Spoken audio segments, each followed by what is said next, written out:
Black it up.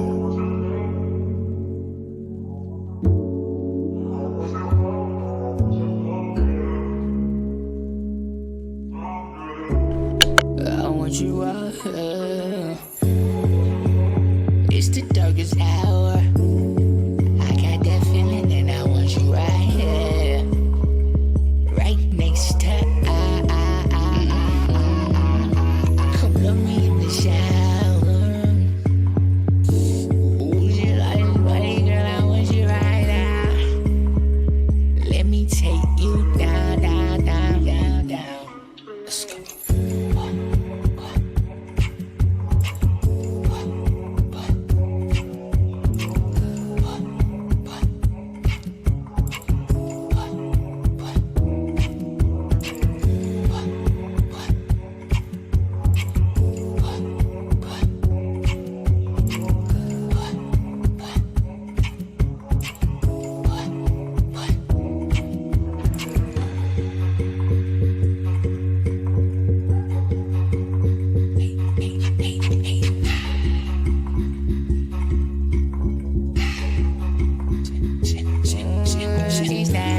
Make sure we get the vibe lit. Frequency on time high shit. She'll be free from my toxic. Elevation, my posture. Shout out that boy, my God, I don't need all the fire. My money, my love, and my God, fuck drama. That's it. Make sure we get the vibe lit. Frequency on time high shit. Set me free from my toxic. Elevation, my posture. Shout out that boy, my God, DJ Spoon on fire. Money and love in my Zaza. Fuck drama. With all this money, love me, I'm still gon' snap the hardest. With all this money, love me, I'm still gon' pack the largest. With all this money, love me, mighty checks and darkness. With all this money, love me, she still acts so heartless.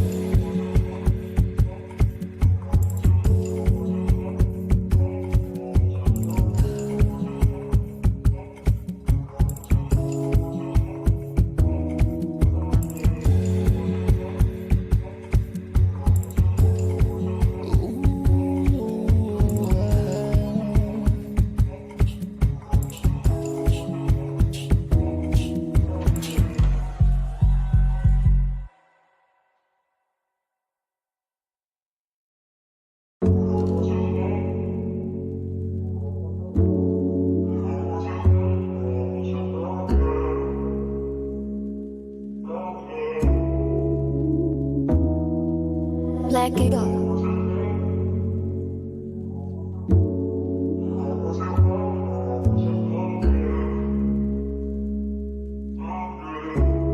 I want you out here. It's the darkest hour. I got that feeling and I want you right here, right next to come love me in the shower. Ooh, you like it, buddy, girl, I want you right now. Let me take you down, down, down, down, down. Let's go.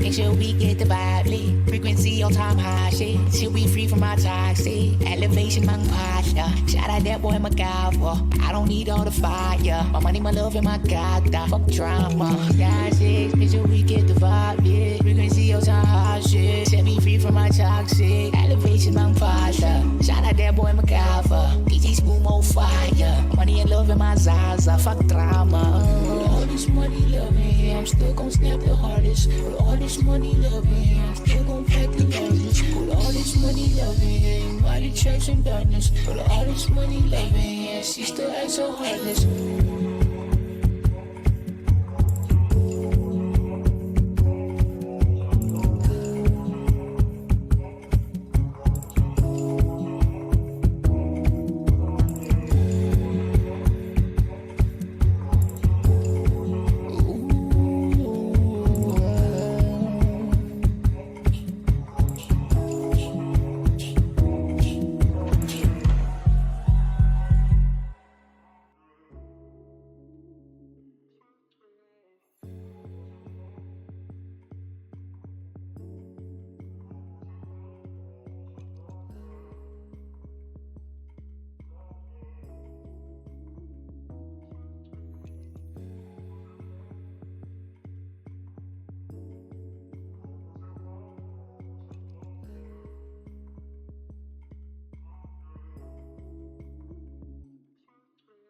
like you went in the bathroom, bro. Your towel on the floor. You pick up the towel and she just lands. She just underneath that motherfucker. Nah, that shit sound like a horror movie, bro. Like, she's underneath that motherfucker. I'm good. I'm good. Ain't that deep? Tallest.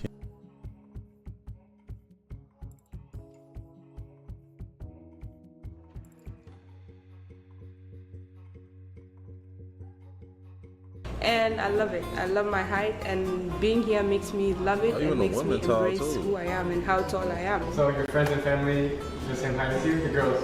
Who inhabit the banks of the Nile all day long. I'm 5'7", so you're almost 2 feet taller than me. Yeah, I'm 225 centimeters. 225 centimeters tall? What's it like being so tall? Well, it's advantageous, especially when there's a crowd. You don't bother. Awesome. And how old are you guys? Yeah, I've 20. 20? Yeah, I'm 19. What is it like being so tall?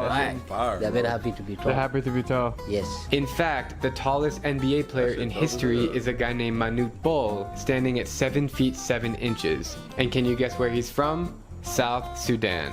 We're at a basketball game in Juba, South Sudan. They're freaking tall. Yeah. The basketball court of the rim is like 12 feet, so you have to jump. Oh, 12 feet. Is that right? They play on 10 in America. They play on 12 in Sudan. Damn, that was awesome. Why are the people of South Sudan so unbelievably tall? What's their secret? Is it in the water? One biological theory states that in tropical climates, animals tend to have longer limbs to allow them to sweat more and not overheat. AWAD. Since humans also adapt to their climate, that's exactly what the Dinkas have done to evolve as the tallest human race this planet has ever seen. Interestingly enough, the Dinkas have fascinating lifestyles. They don't... Yeah, South Sudan, bitch, bro. Alright, ZSMB real quick. Y'all know we gotta open up with a little... Well, it's usually story times, but right now, we're looking at the tallest human versus shortest human being comparison in the world. Put all the way. It's gonna contribute, but like, You like, get you a toss from South Sudan, motherfucker. so Like, you in there. Get you a young women, young. I'm secure, bro. Like, Nah, yeah, for sure. On me. For sure. it's freakish. However, it's How was that? 5 them to be over 6 foot. That's crazy. He What's took the that snippet down, didn't he? I know he did. Cause I was looking for it. height and South?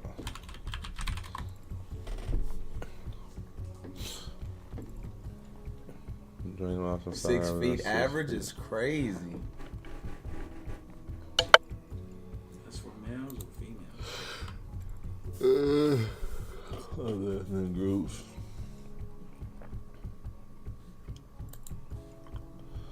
Says 466. That's what. You won. So is it their diet? Is how they get tall? Nah, they said because of the heat. Oh, they said protein-rich diet too. Gotta be eating something. traditionally eat anything in the daytime, but at night, the feast begins around a fire. Smoked meat, grilled fish, and fresh fruit because there's no shortage of any of that in this country. They don't eat that much beef because they consider cows more valuable than money. Bashar's telling me if you get married, you have to give 300 cows to the guy in body count.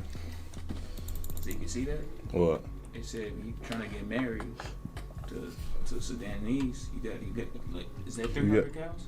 You had to give 300 cows to the girl. How much do a cow cost?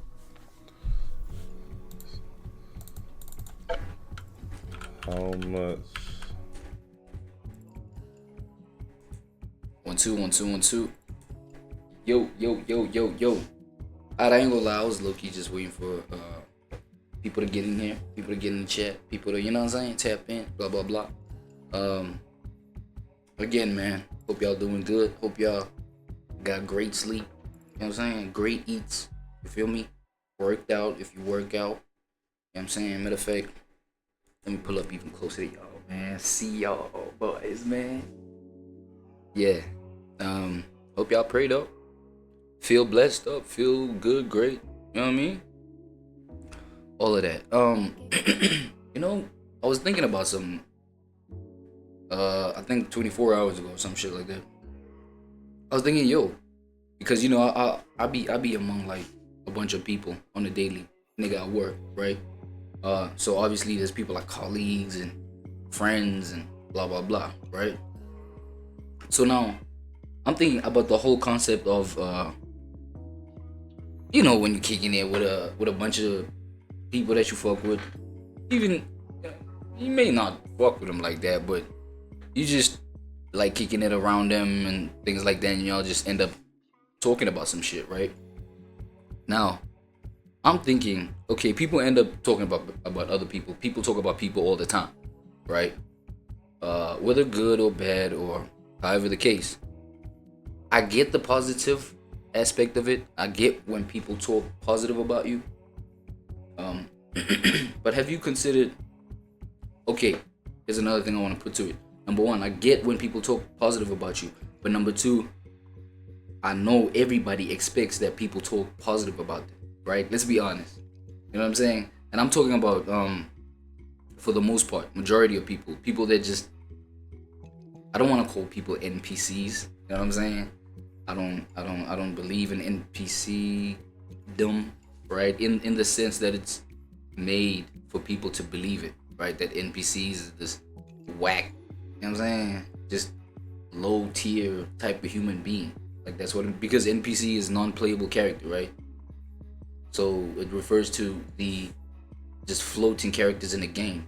So a whole lot of people are like that in the sense that they don't consider reality. They don't consider what's real, right? Because that actually could be seen as main character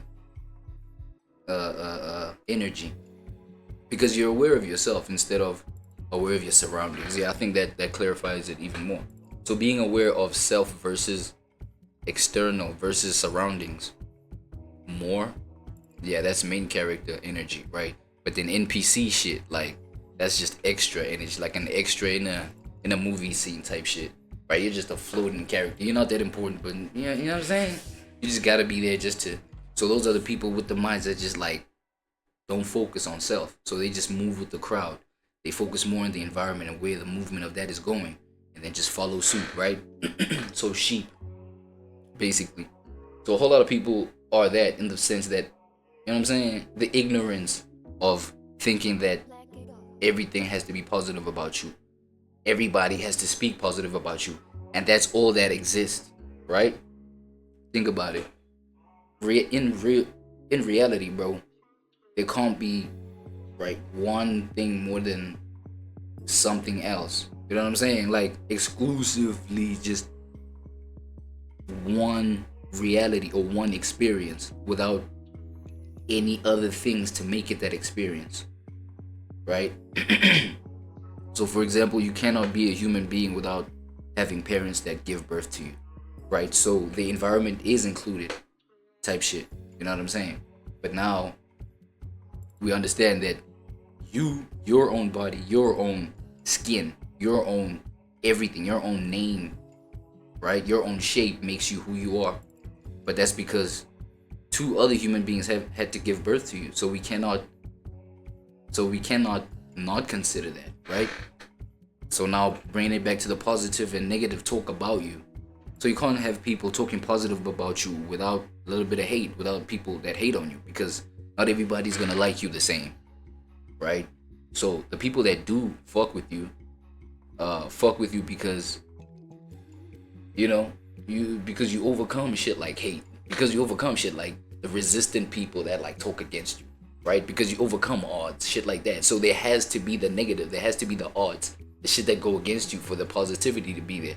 So also vice versa. Niggas, I'm cooking. Y'all know I'm always cooking, bro. You know what I'm saying? If you do not have a mind that holds my kind of like just cookery, you feel me? Chefing. Yeah, man, try niggas though, you know. You know how I always do it. You know how I always be telling y'all. But anyway. So you can't have the one without the other. So if you believe that only positivity is what's being said about you, that's it, that's all. You know what I'm saying? I ain't gonna lie, bro. I feel like you're coming short, you know what I'm saying, of some shit, like in terms of considering reality and everything that is real. If we're talking about being real, talk about objective reality. So with that being said, bro, I was like, yo, we talk about people all the time. You kick it with your friends, you kick it with colleagues, things like this. And then, yo, they be talking crazy about somebody else, right? Now think about when you're not within the circle at the moment. What's being said about you? That's the question, bro. You feel what I'm saying? Since people talk positively and people talk negatively about everybody does this. Do you ever think about what negative narratives be, you know what I'm saying, be expressed about you? I be thinking about that, bro. I don't know, like, if that's weird or whatever, but at the same time, I feel like that is necessary. Right? Because I feel like that's part of shadow work, bro.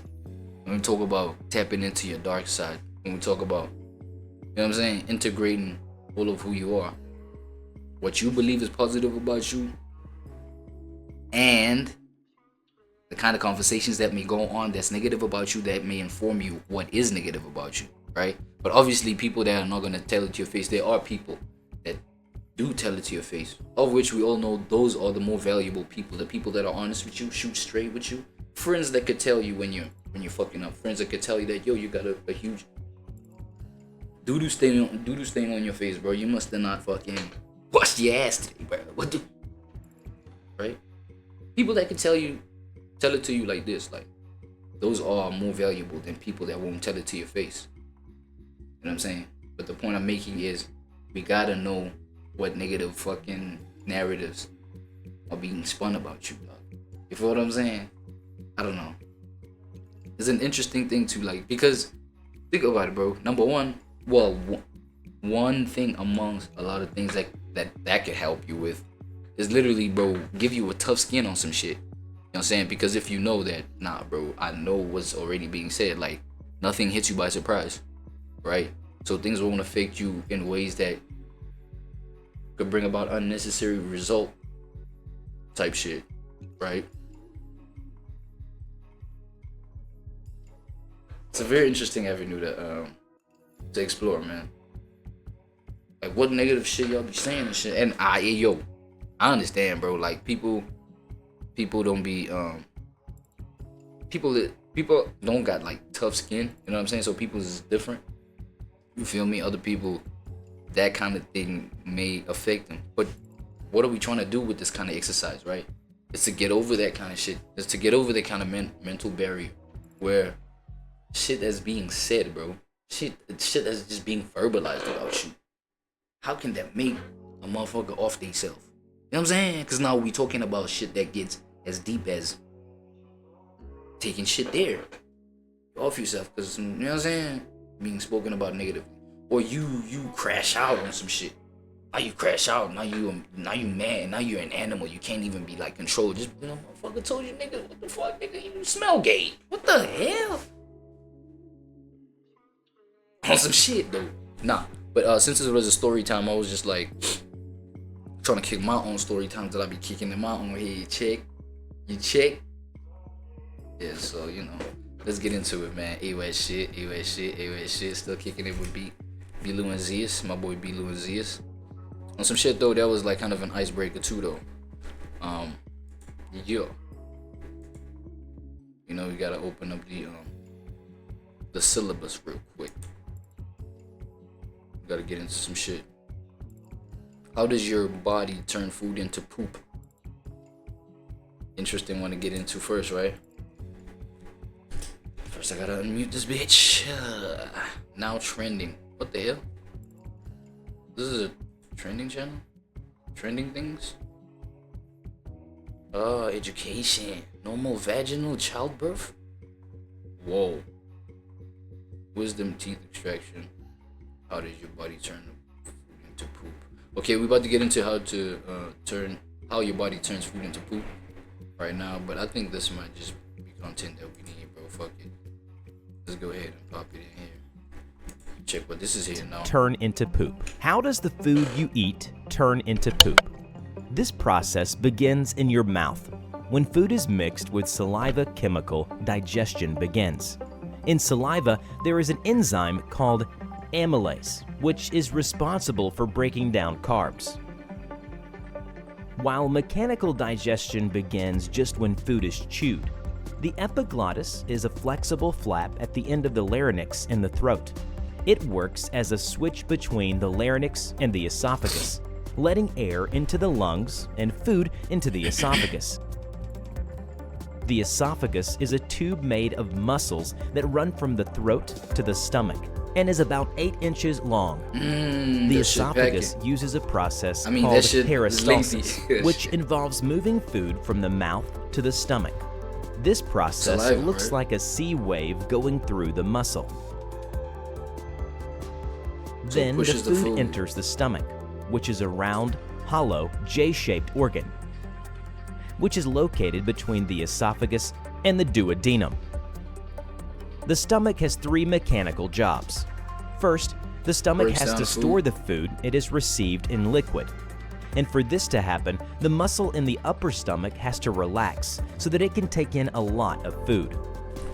Yo, remember that video? Remember the video of the guy that was stuffing his body up with like a whole lot of food? I'm saying, I wonder what, like, when a stomach like that, because he was literally, I think he ate like, that guy was eating a lot, bro. Hold on, man. Got the video, dog. I was like reacting to that shit or some shit. So I don't want to appear like I'm just, you know what I'm saying? I ain't trying to appear like I'm just talking. Fuck. It's just it's very far, bro. So I don't want to like be wasting time on some shit.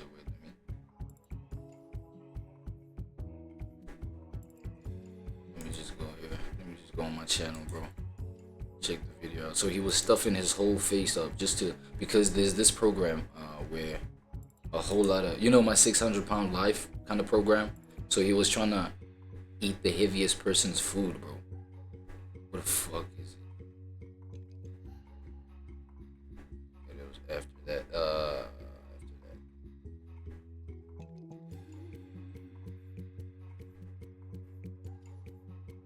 Shit, I be dropping a lot of shit. I can't even remember what this shit, you know what I'm saying? Can't even remember what this shit is. I gotta like, so this nigga, right?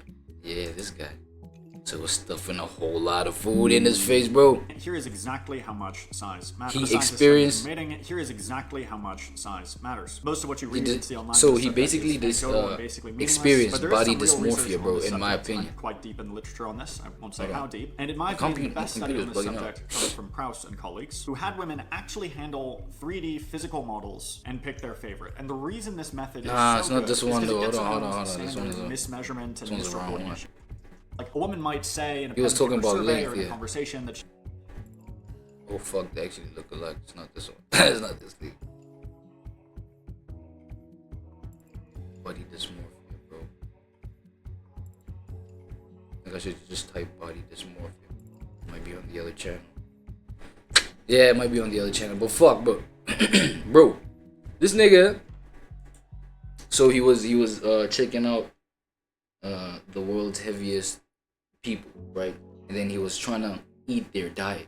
Bro, this guy experienced body dysmorphia, I think immediately, dog, within the day. I don't know if he was tapped into the into the window where I was talking about that shit. Yo, that shit was so scary. Now, what I wanted to, because in my head, right? In my head, it was a thing of, bro, your stomach can only take a certain amount of like of food, right? Because that's the only, food and drink and whatever. Certain amount of content. So, you know what I'm saying? Overfilling that shit up. You know what I'm saying? And this nigga right here talking about that muscle on the top part of the stomach, right? That shit gotta relax.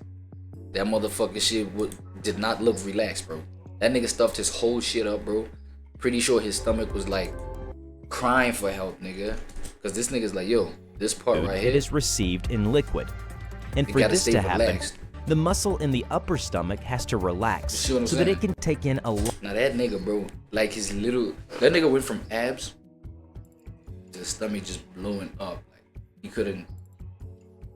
he was just like, I think he was on the bed for an extended amount of time type shit. You know what I'm saying? And you can literally see that nigga went from abs to just like a fucking bloated ass stomach like that. So I'm wondering now, when it stretches like that, you know what I'm saying? Can it function the way it's supposed to though? Because you know, I be watching this kind of these types of content, and then you know what I'm saying, niggas that do what, you know what I'm saying? I was trying to fucking get the video so I can pull it up for you.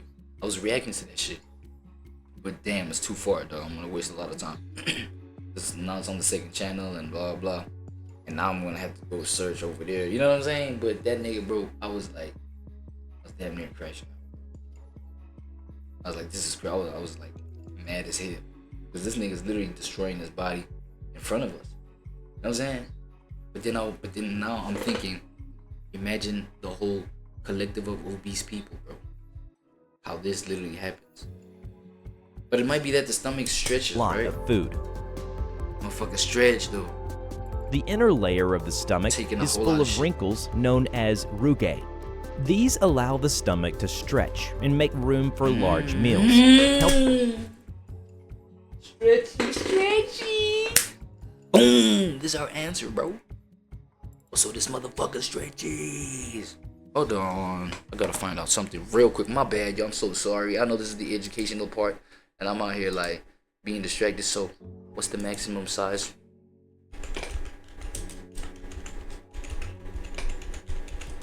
Size, weight, size.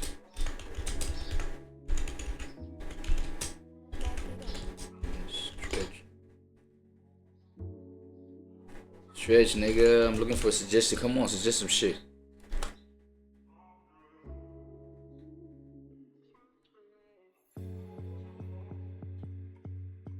But generally, you can hold about 4 liters. This is a food.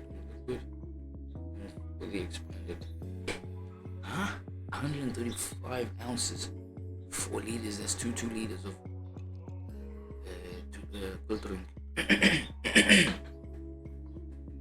Some especially. Okay. Hold on. 135 ounces of food, right? 135 ounces of food. Example. I want to see what's the size of 135.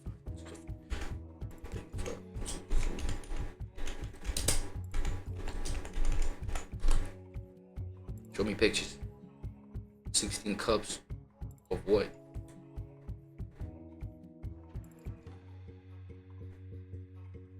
The cups. Okay. Oh, 135 is right here. 16 cups. So it could be 16 cups of whatever. Nah, bro, that guy was eating more than fucking 16 cups of some shit, bro. Nah, hold on, man. Let me try to remember the title, and then I'll search that video via the title. You tell me if it's 16 cups that man ate, dog. Helping the digestive system to grasp and move food during digestion. The second job of the stomach is to mix the liquid from the food with the digestive juice it produces. The layer of the stomach is full of wrinkles known as rugae. These allow the stomach to stretch and make room for large meals, helping the digestive system to grasp and move food during digestion. The second job of the stomach is to mix the liquid from the food with the digestive juice it produces. The muscles of the lower stomach mix these things by accident and break the food into small... Gotcha, bitch. Hold on. Let me know if this is 16 cups of some shit, bro. Cinnamon bun, honey bun. So basically, I was reacting to Astral Dior's video when I was streaming the one time, right? When I saw this. Like, I'm sorry, y'all. It's just, dog, I just be streaming a lot. I'm dropping a lot of shit, dog. I didn't remember specifically. Check this out. But since it wasn't 100... This is fucking 16 cups of some shit. Hold on. Chips. If I have to eat another chip in this challenge, I swear I'm gonna... I was able to finish him off and move on to the next item, which fortunately was soft. I saved the best for last. You're probably thinking to yourselves, Eric, what are you talking about? I think you got this man, right? Look at how he be looking. Let me show you where it came from. Let me show you where it came from. Chill out.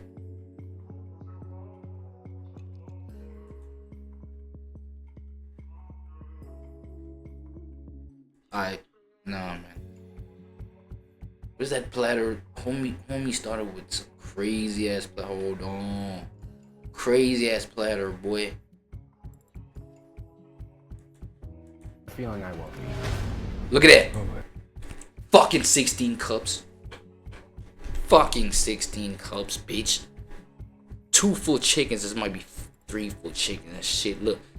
And then behind Astro's ear, look at, I mean, yeah, behind his elbows. Look at what's going on at the back there, bro. Look at this. Tell me 16 cups, bro. Niggas talking about 16 cups. Rule number 1, I have to finish each person's diet before I can move on to the next one. Rule number 2, I can't control whose diet. So this guy was eating the heaviest people's diets. I want y'all to tell me in the comment section. That don't look like 16 cups. Nigga going crazy. Wait. Honey. Alright, this nigga just reacting right now. Okay. Look at all them bag of chips, bro. After some much needed relief, I was clearly ready for. Folks talking about 16 cups. Chill out. Oh, and then he started looking disgusting, right? Hold on. I just want to show y'all the quantity of food. Look at this. And that was 100 bags of Lay's chips. Cake over here. I just want like crazy, yo. You know what I'm saying? But y'all get, y'all get the point. And he's telling me the stomach only stretches up to like shit that can hold just 16 cups of some shit. Already, I feel like full chicken. You know what I'm saying? If we could like, you know what I'm saying, stuff full chicken inside like some cups. You think it was gonna be 16 cups? More or less? That nigga had 2 of them bitches. That nigga had a bunch of burgers. That nigga had 100 bags of Lay's chips. That nigga was going crazy, bro. You feel me? But then I get it. It's for it. Well, in his case, it was for the social experiment. He's actually like a fake guy. He shared the before pictures and shit like that. I think he even purges all that shit out when he's done with that, you know. So pieces on some shit like he takes the food out and whatnot. So, but then that just I had to bring that up to for y'all because okay, before I saw this part, I was like, yo, does the stomach stretch out, blah blah blah, shit like that. Because I had saw that nigga stuff his stomach with like some shit, right? So boom, it was answered. Large meat. And then it was like, yo, how much does that motherfucker stretch, right? I think that motherfucker's capped though. He probably was not finishing all the food. Meals, helping the digestive system to grasp and move food during digestion. The second job of the stomach is to mix the liquid from the food with the digestive juice it produces. The muscles of the lower stomach mix these things by accident and break the food into small 3mm pieces. But then why when it turns into waste it becomes brown? Right? Because that's what doo-doo is. It's that brown substance that comes out of the, you feel me? So I feel like this is how it gets mushed together, right? And it's like mushed and then, but then why is it brown? Is the melanin? Finally, the stomach I can't be melanin, bro, because Caucasian people also got brown too. Slowly empties this acidic mixture into the small intestine. This is an organ in the gastro-millimeter food with the digestive juice it produces. So that's the lower stomach. The muscles of the lower stomach mix these things by accident and break the food into small 3mm pieces. 3mm? Finally, the stomach slowly empties this acidic mixture into the small intestine.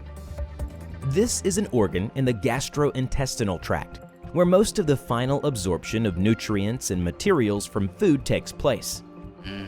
Is located between the stomach and large intestine. Receives bile and pancreatic juice through the pancreatic duct to aid in digestion. The duodenum is the first part of the small intestine. It gets food that has been partly digested from the stomach and starts to absorb nutrients. The duodenum is the smallest part of the small intestine. It is about 9 to 11 inches long and roughly horseshoe-shaped. When pancreatic juice and bile are released into the duodenum, they help the body digest fats, carbohydrates, and proteins. Now that the food is in the stomach, it has a long way to go. The small intestine becomes 20 times longer as a person grows. I don't know why I'm weirded out, bro, going through this passage right here. The screen, bro. Like, damn. It's the journey of shit, y'all. While in a newborn, it measures a little more than 200 centimeters. In an adult, it reaches up to 6 meters. In adults, the inner walls of the small intestine show mucus. So, it takes longer for adults to take a dump than kids, I think, because you know what I'm saying, the thing is longer in adults, so obviously the journey of the doo-doo is like longer, yeah. Folds, called piliae circulares. These folds are common in the early stages of life, but they shrink over time. Digestion is very important as the body needs nutrients from food and drink to function properly and stay healthy. Nutrients include proteins, fats, carbohydrates, vitamins, minerals, and water. Your digestive system breaks down nutrients into pieces that your body can receive and use to increase energy and cellular repair. Proteins break into amino acids, fats into fatty acids, and glycerol carbohydrates into simple sugars. What's left, which is mostly liquid, moves into the colon. In this part of the small intestine, food particles become even smaller. Nutrients from food go to other organs of the body. Water is taken up by the... I think that's where it's mushed, blah, blah, blah. Right? It turns into the... Yeah, I'm saying? Colon, while bacteria in the colon break down what's left, and the Why does it colon moves turn leftover brown, material into the rectum. The rectum is like a storage support for waste.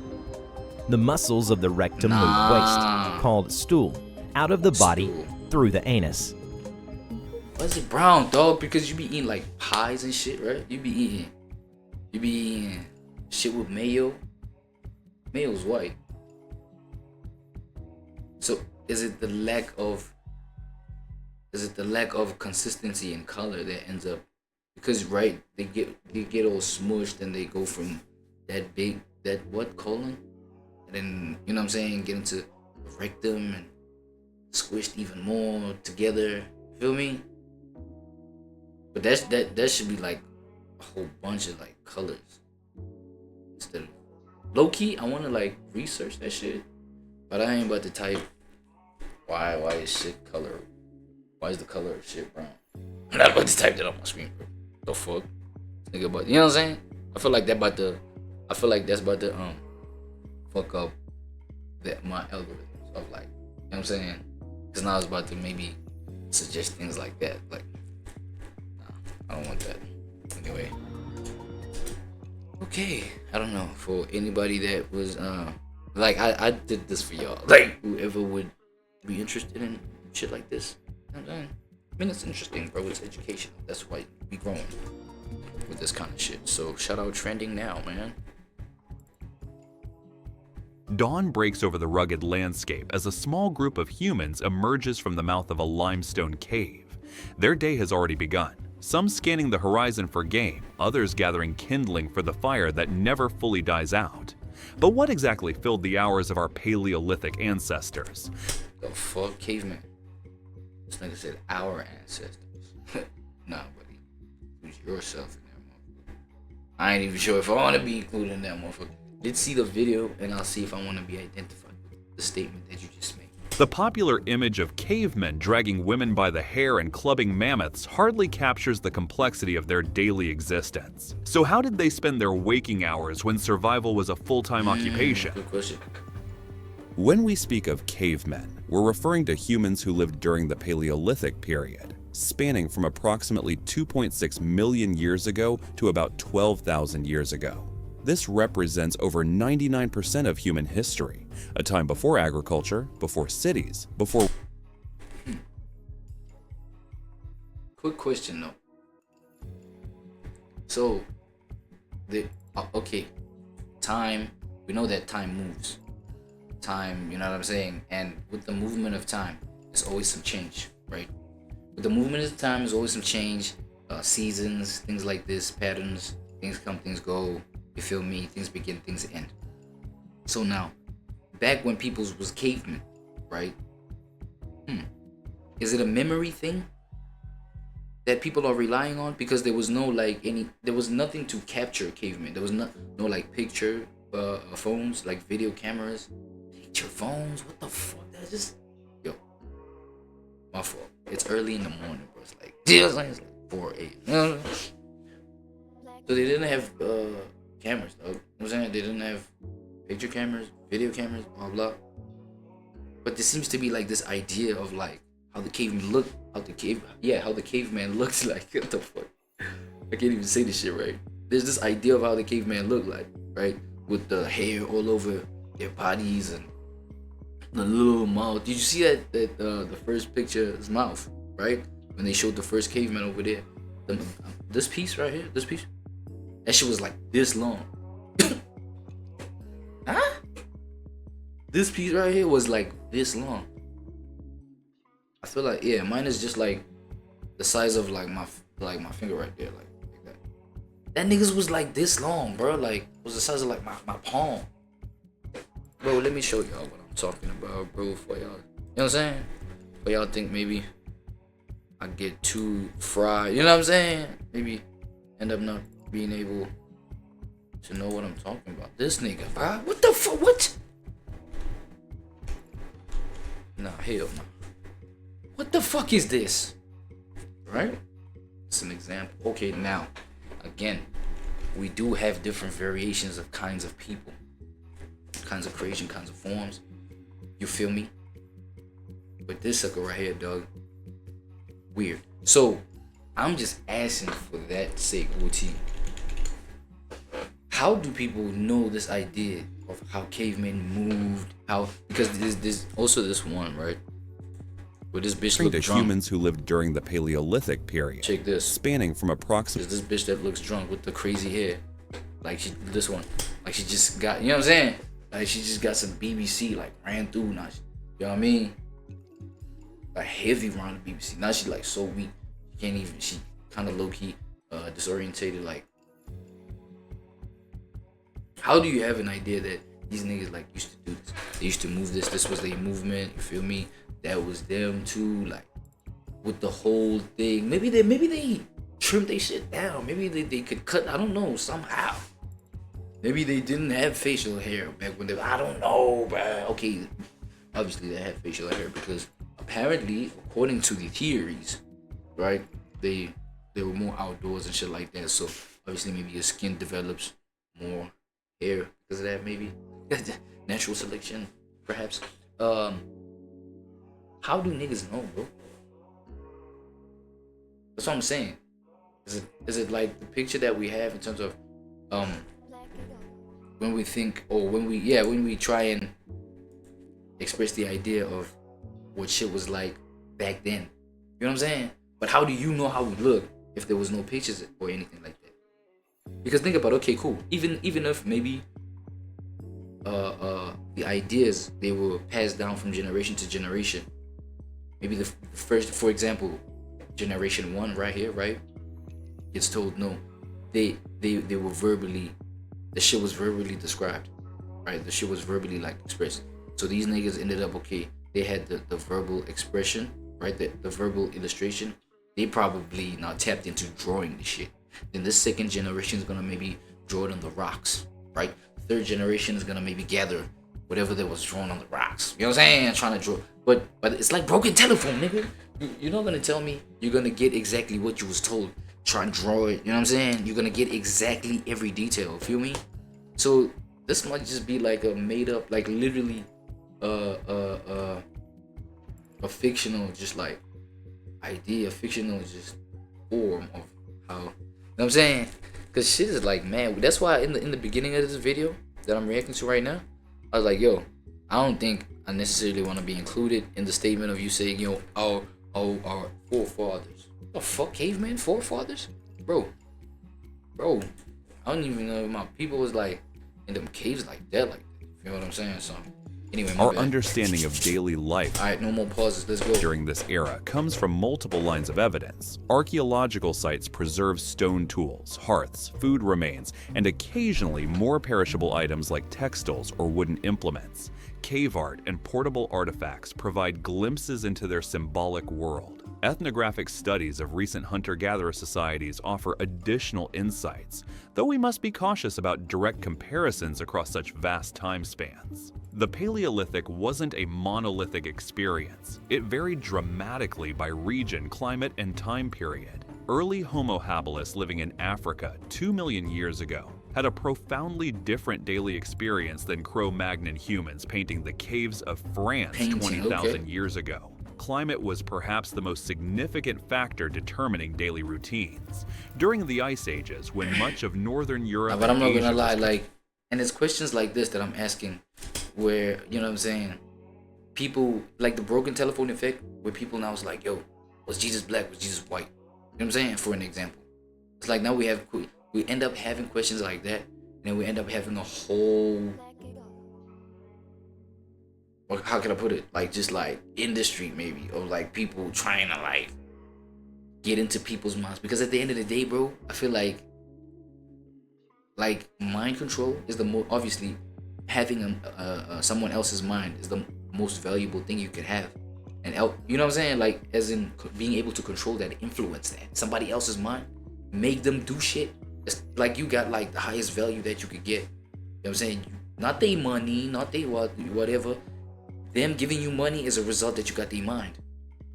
You feel what I'm saying? So now it's people get to other people's minds using misconceptions, misunderstandings. Was Jesus black? Was Jesus white? Now they politicize shit like religion. You feel me? What is this? Spirituality.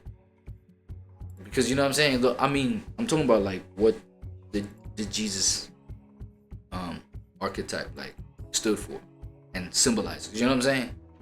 Of which, you know what I'm saying, the obvious thing that's coming to my mind is the religion. So you get religious people that just politicize that whole industry, get into people's minds. That way they can get into your pockets. That way they, you know what I'm saying? You know what I'm saying? I don't know. It's just strategies than in warmer periods or regions. Groups living near coasts or rivers developed fishing technologies, while those in forests or grasslands focused on different prey and plant resources. What unites all Paleolithic peoples is their lifestyle as hunter-gatherers, acquiring food through a combination of hunting animals and gathering wild plants. So let's step back in time and examine what filled the hours, days, and seasons of our Paleolithic ancestors. The Paleolithic day began with the rising sun.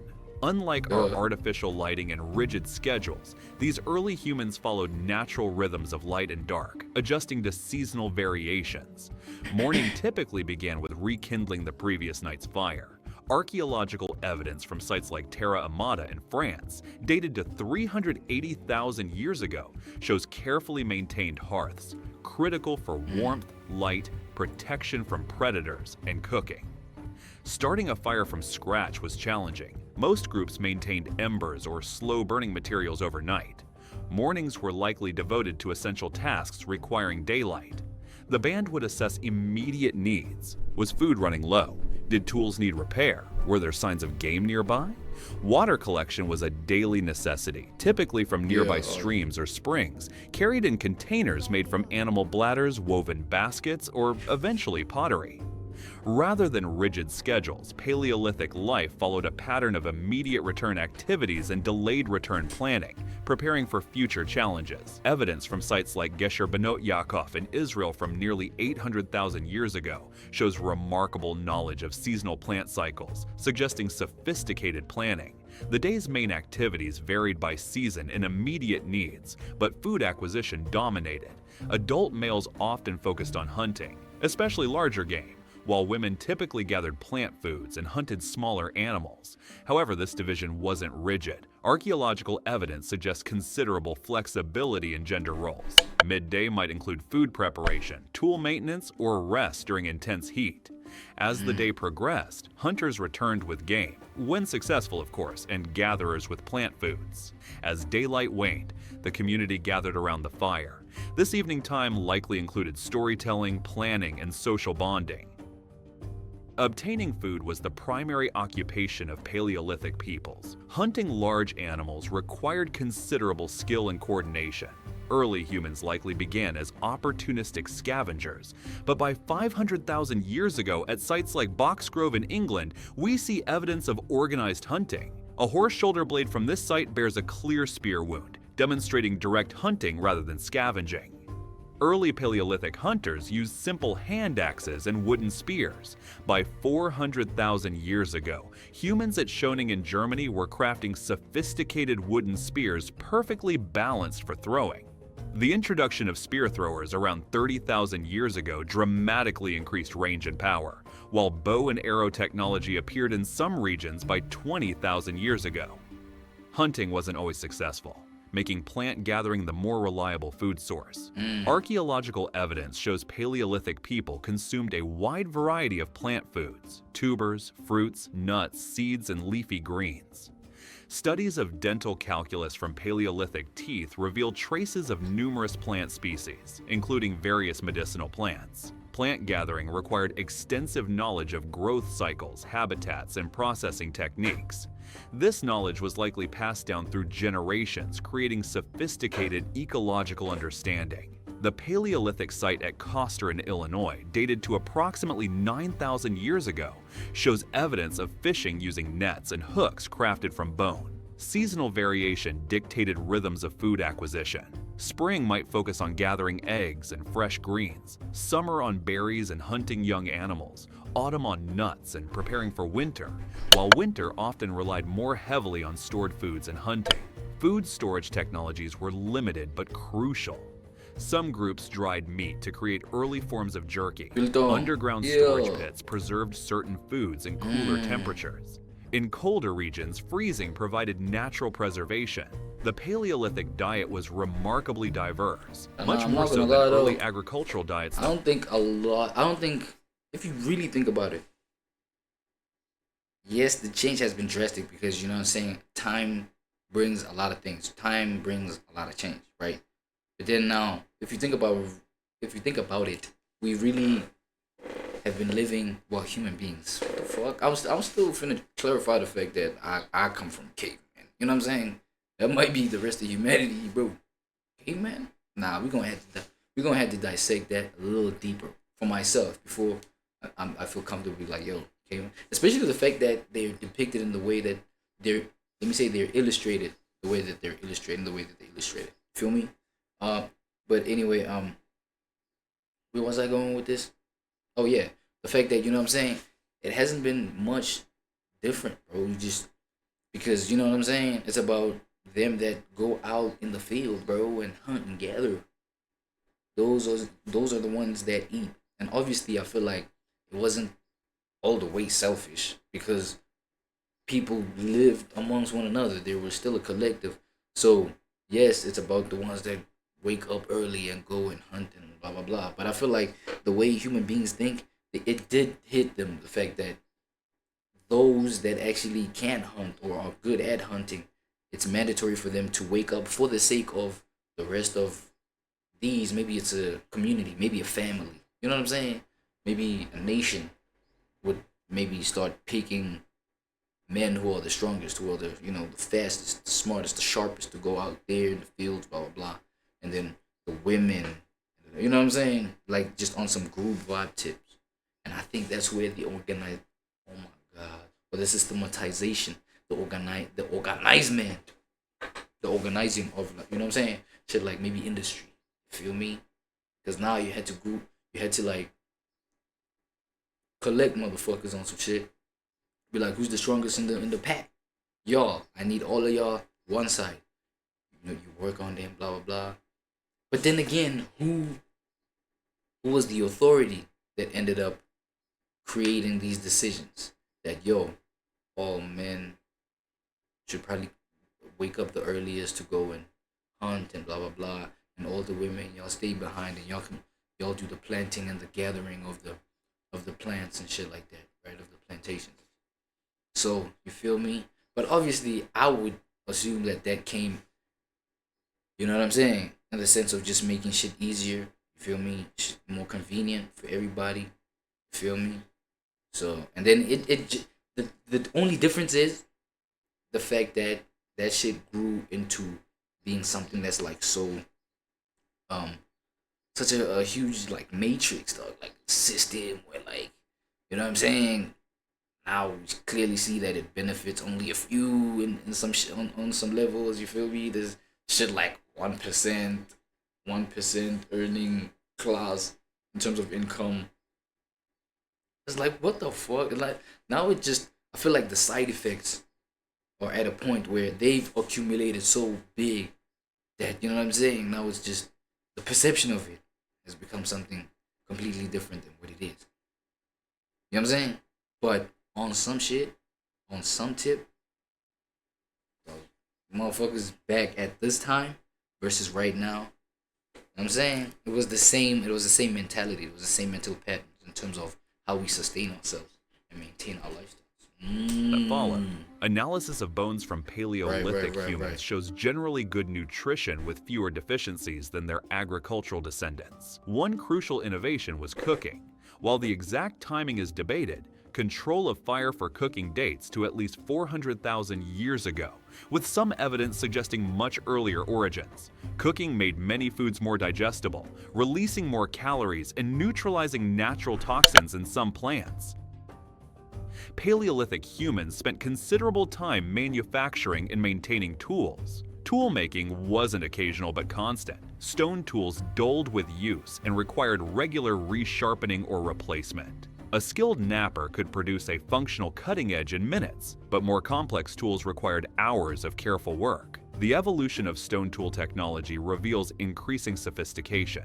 The earliest Oldowan tools were simple stone cobbles with flakes removed to create a crude cutting edge. By 1.76 million years ago, Acheulean hand axes demonstrate careful bifacial flaking and symmetrical design. The Middle Paleolithic introduced levallois technique, allowing more control over the size and shape of stone flakes. The Upper Paleolithic, beginning around 50,000 to 40,000 years ago, saw an explosion of specialized tools: burins for engraving, scrapers for hide preparation, awls for puncturing, and projectile points for hunting. These weren't made by trial and error, but reflected sophisticated understanding of stone mechanics and intended functions. Tool materials extended beyond stone. Wood was undoubtedly the most common material, though it rarely preserves in archaeological sites. Remarkable exceptions include wooden spears and a yew-wood spear tip from Clacton-on-Sea. These show careful shaping, with the wood's natural properties considered in the design. Bone, antler, and ivory became increasingly important in the Upper Paleolithic. These materials could be carved into fish hooks, needles, harpoons, and decorative items. Antler was particularly valued for its combination of strength and flexibility. Food processing tools included grinding stones for seeds, pounding tools for tough plant foods, and specialized cutting implements for butchery. Experiments show that stone tools could efficiently butcher even large animals like elephants, though the process was time-consuming. Containers were essential technology. Early humans likely used natural containers like gourds, shells, or animal bladders. By the Upper Paleolithic, evidence suggests the use of woven baskets and sewn hide bags. The earliest pottery appears by around 20,000 years ago in China. Clothing technology evolved with climatic challenges. During colder periods, hide preparation was essential. Stone scrapers removed fat and tissue from hides, while bone awls and needles allowed for sewing. Where did Paleolithic humans actually live? Despite the caveman stereotype, caves were just one housing option among many.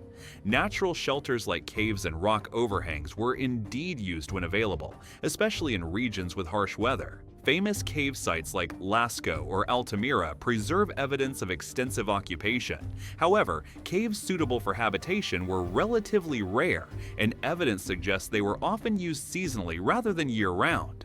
The archaeological record reveals various constructed shelters. At Terra Amata in France, archaeologists found traces of oval huts approximately 8 to 15 meters long, supported by wooden posts. At Mezhyrich in Ukraine, 15,000 years ago, Mammoth bones were arranged in circular patterns to create dwelling foundations, likely covered with hides. Inside these shelters, space was organized for different activities. Hearths typically formed the central focus, with evidence of sleeping areas, tool-making spaces, and food processing zones arranged around them. Home maintenance required ongoing work.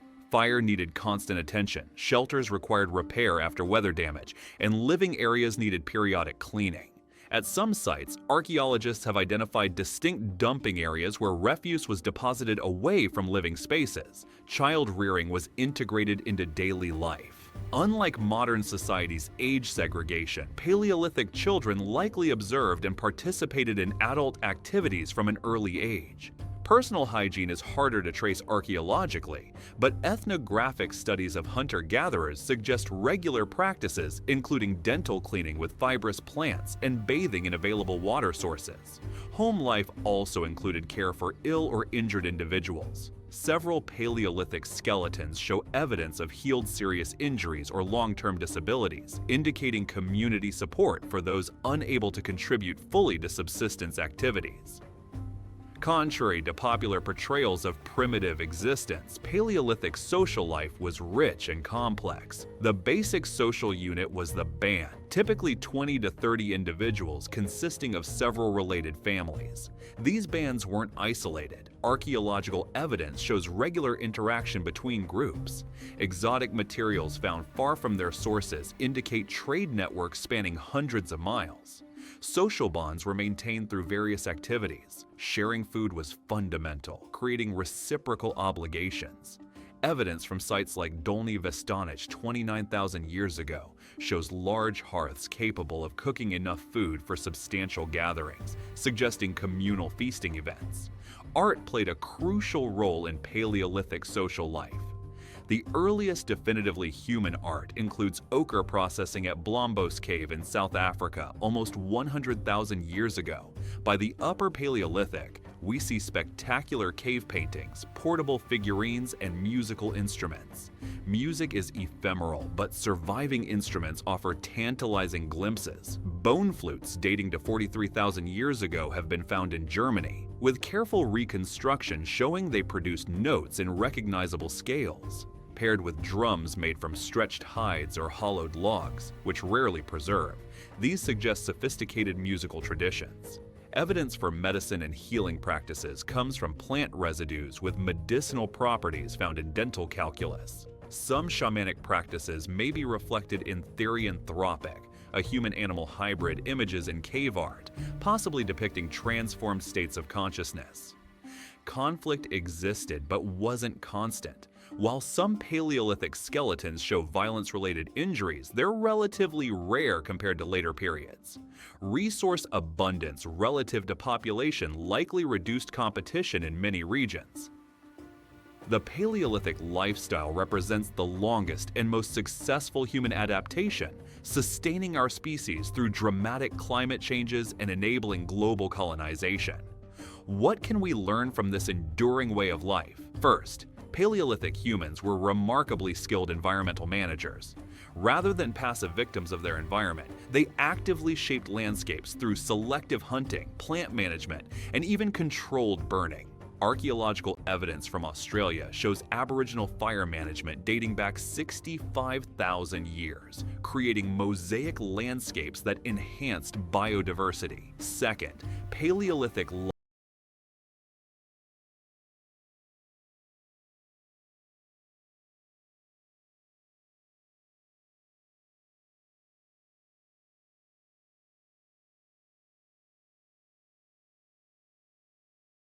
contrasts sharply with our modern specialization.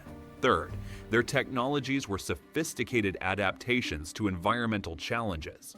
While simple in appearance compared to modern equivalents, Paleolithic tools represented elegant solutions developed through generations of refinement. The principles behind many modern tools were established during this period. Perhaps most significantly, the Paleolithic period saw the emergence of symbolic expression, abstract thinking, and cultural complexity that defines humanity. The Paleolithic wasn't a primitive prelude to civilization, but a highly successful and sustainable adaptation. For over 99% of human history, this lifestyle maintained population balance with resources and supported rich cultural traditions, achievements worth considering as we face our own environmental challenges. So what did cavemen do all day? They engaged in a complex balance of immediate needs and long-term planning.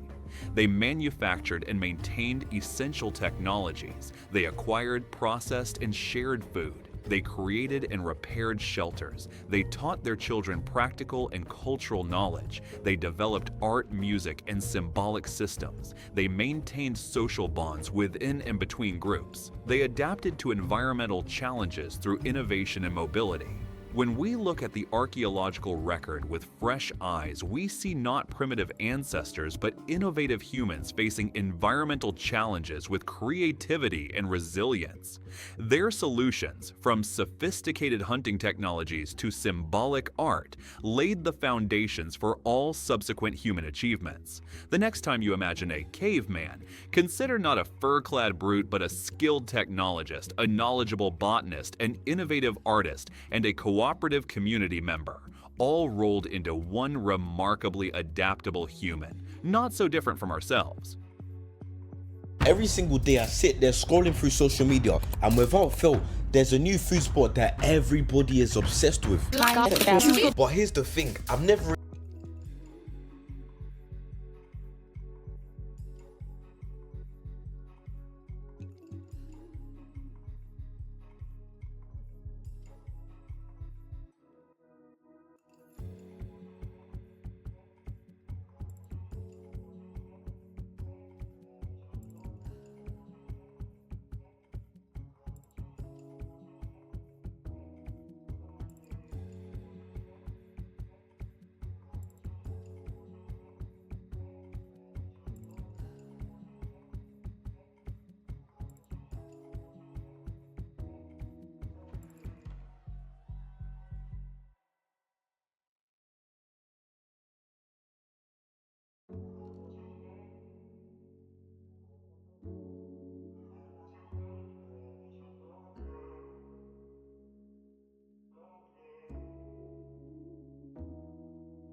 Black Eagle.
Black Eagle.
Black Eagle.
Black Eagle.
For real, like, yo. Now you got like hand sanitizer would be lit on. Shit going on, man.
Every single day I sit there scrolling through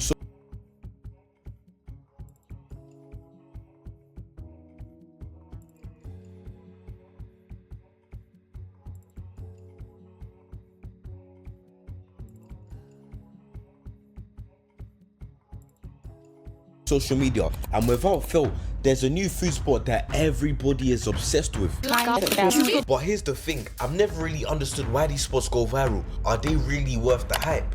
That's why I'm on a new side mission to visit some of the most viral food spots in London to see if they're really worth the hype. I'll be ranking them based on 3 key factors. Number 1, taste.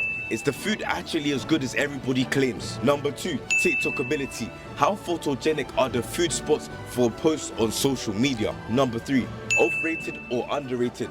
Are the food spots really worth the hype? We'll have to try each location to test them out.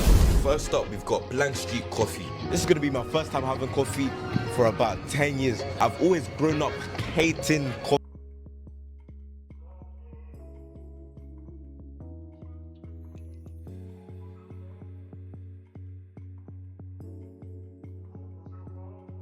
Or let me just say disliking.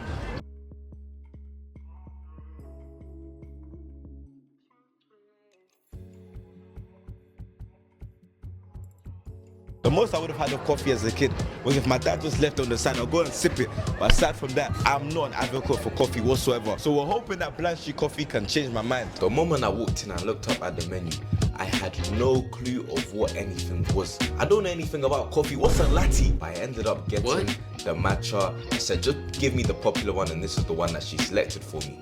As we can see, the presentation is nice and clean.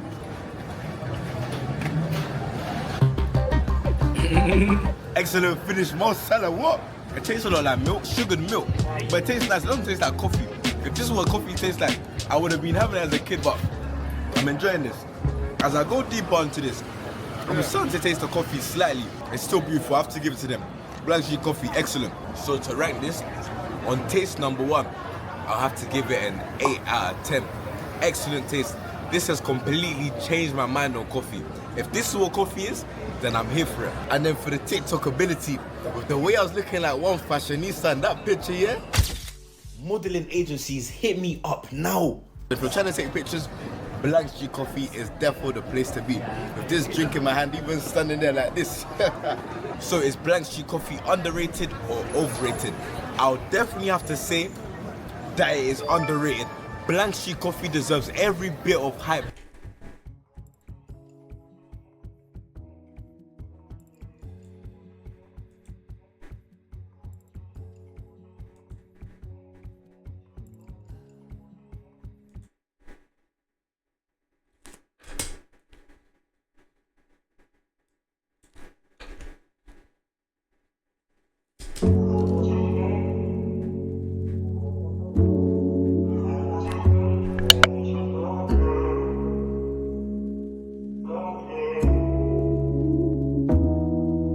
Black it up.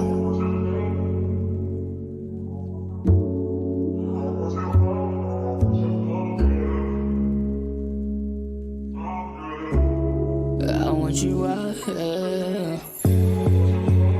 It's the darkest hour. I got that feeling and I want you right here. Right next to come love me in the shower.